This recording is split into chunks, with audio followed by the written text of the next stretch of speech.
Welcome back. Welcome back to week 8.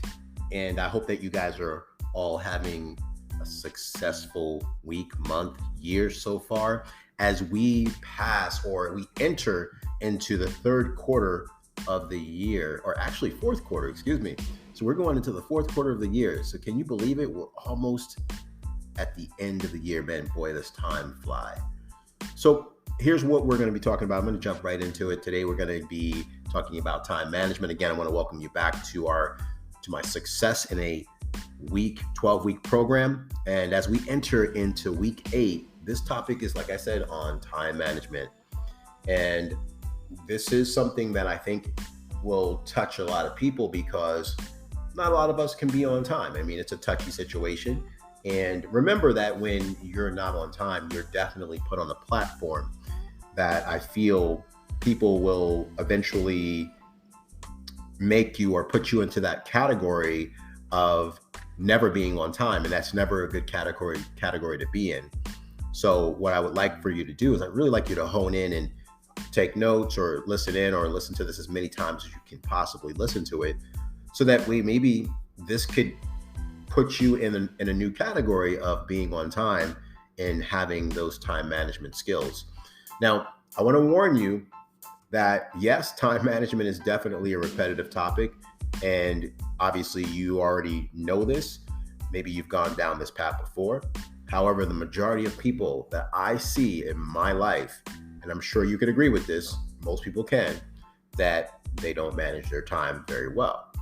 Time is chaotic, and our world today is busier than it's ever been, even with what's transpired, COVID and all that stuff that's happened in our world. And actually, it's a more important of a skill than it's ever been before. And yes, time management is actually a skill. With the amount of demands that we all have on our time, or that's been introduced or that you are utilizing on a daily basis, time management is so critical that I can't even tell you how you really or we need to implement being on time in our lives every single day.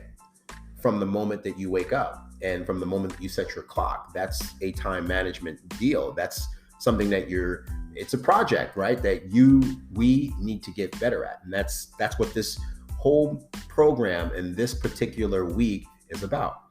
So this week, I really want to take some time to get back in touch with how you are spending your time and asking the question of yourself.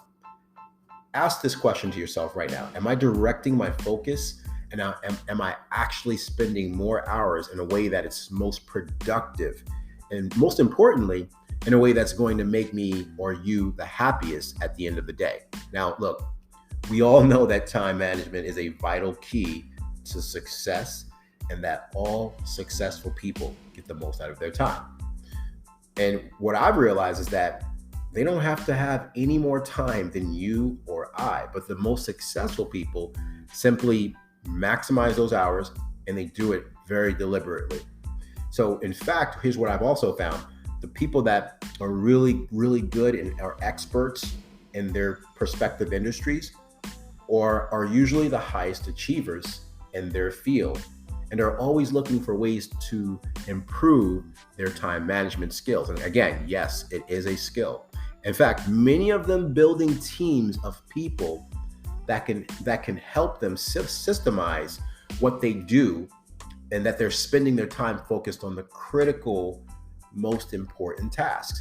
And what I mean by that is that they're delegating their time. They're giving the individual, even if they feel like, I think that where most people fall and losing time is that especially in a corporate environment, and even, I'll take the dealership world.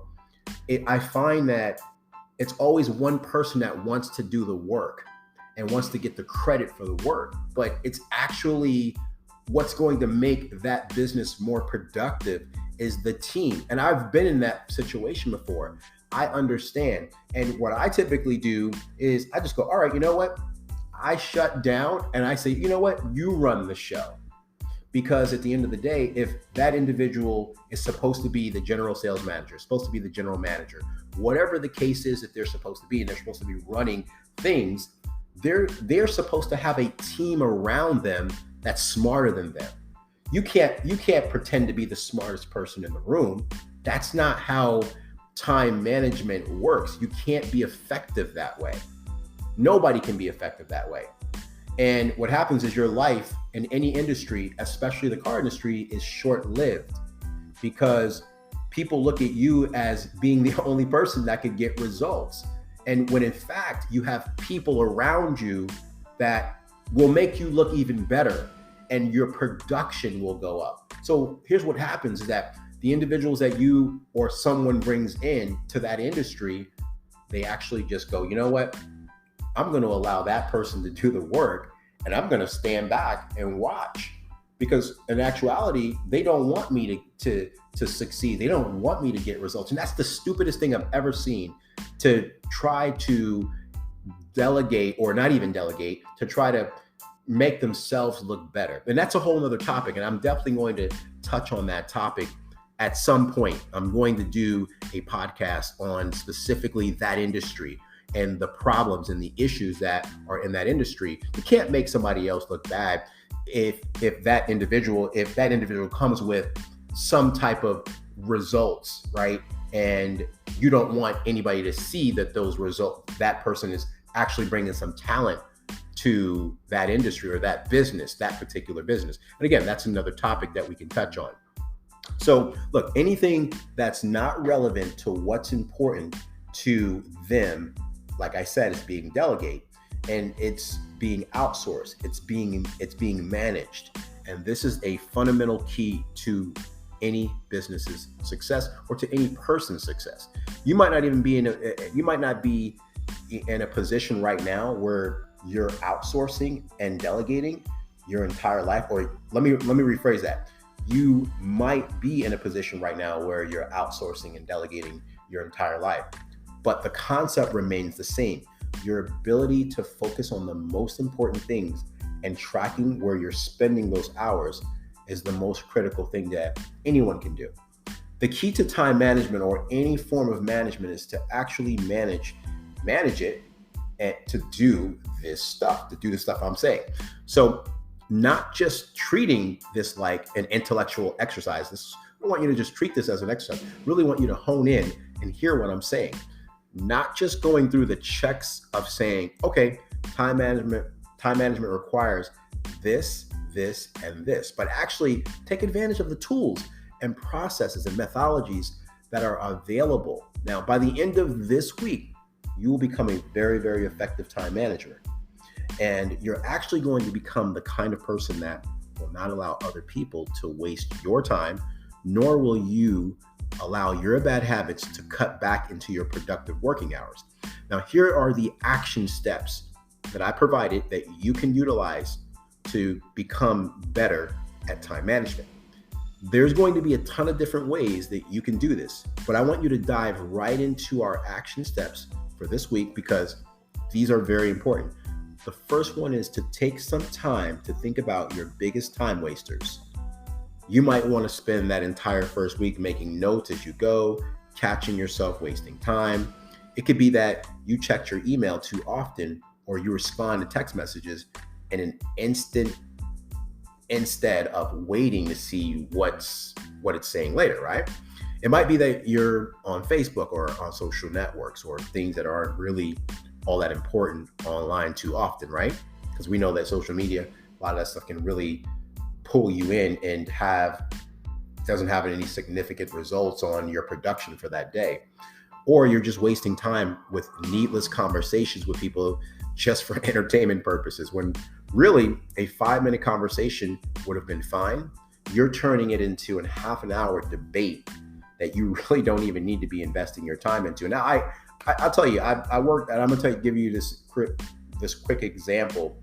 I worked in a company, or again, another car dealership, and the only thing that person or the general manager could do is talk all day long. And he's talking about nothing. We're not getting anything achieved. We're not accomplishing anything. He's just talking about all the shit that he can do that, and that's it. It's all about that person.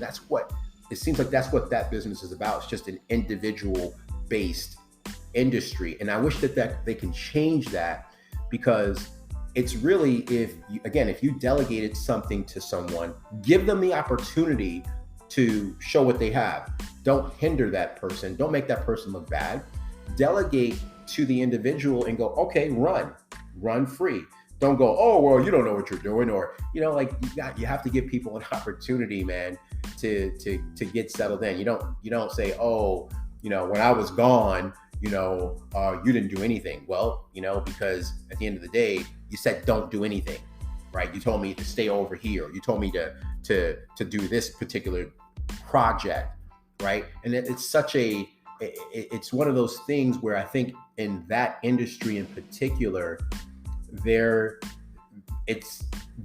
so focused on what one person can do, is that they actually take all the wind out of an individual that actually brings in some excitement and some results.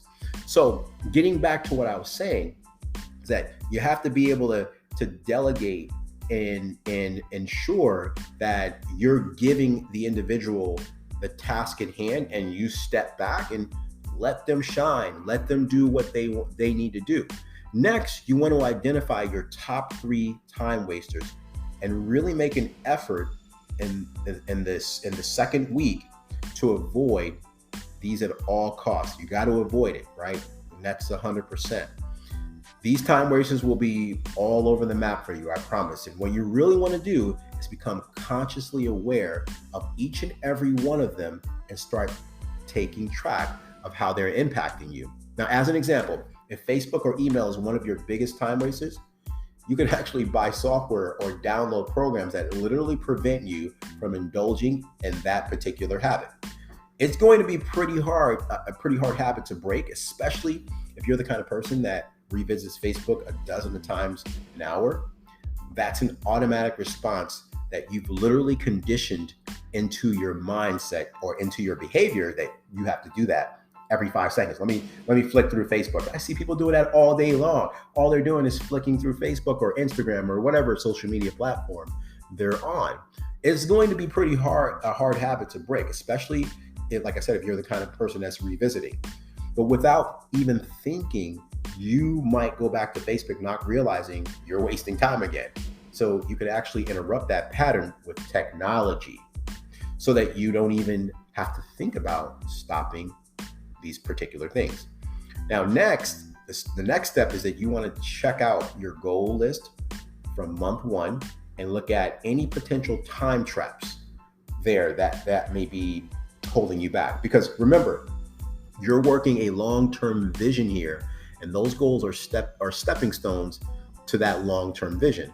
Now, if those goals are being hindered by your negative habits in a poor time management situation, then you want to make sure you address those situations. When you come at it with this angle, this particular angle, this third point, when you start looking at how your goals are being delayed, maybe you had a goal that was due in March, right? And now you're at the end of April and you still haven't done the majority of action items for that goal to become complete. Now you know time wasters are definitely starting to impact you. Now your long-term vision is being pushed out by a month or 2 or 2 months or 6 months, or even worse, multiple years. You don't want to wait until your vision is delayed in an entire decade before you catch this thing. Now, time management starts right now, and that's what you're going to be doing here. The final step that I want you to do is making this become a reality, and become ultimately a habit for you. Using a calendar, either a physical one or an online one, or even one with your phone planned, however you need to do it, your next few weeks as best as you can, and do everything in your power to make sure that you manage your time effectively. So if it's using those software blockers that I talked about earlier, so you could basically visit an email or Facebook outside of a certain time of the day, do it, because that's what's going to break you into a habit. If it means going back to your accountability partner that we talked about in an earlier month and having them hold you accountable, because there is a section here and it's called accountability. I did a entire podcast on that, for spending your time effectively, and maybe even giving like a time log of how you've managed your time this week. Do it, but hold yourself accountable so that time management is no longer something you think about. It's just something you do, and you do it habitually. Now, then it becomes part of your overall habitual process and your behavior. Now, you could worry really about spending the time on focusing where your efforts need to be spent for your success. And that's what it's going to allow you to do. It's going to allow you to focus on your efforts and where you need to spend the most time. Now, look, good luck this week. Time management is awesome. You're going to be awesome by the end of this week. Have a great day.